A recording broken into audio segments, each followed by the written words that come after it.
So please, if you ride,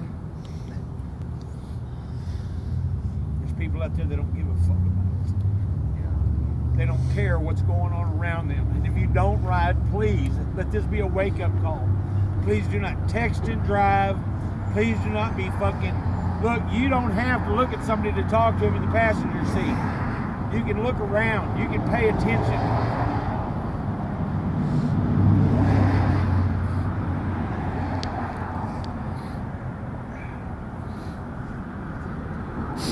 This was senseless. This should not have happened. And let's do our best to make sure that it doesn't happen around us.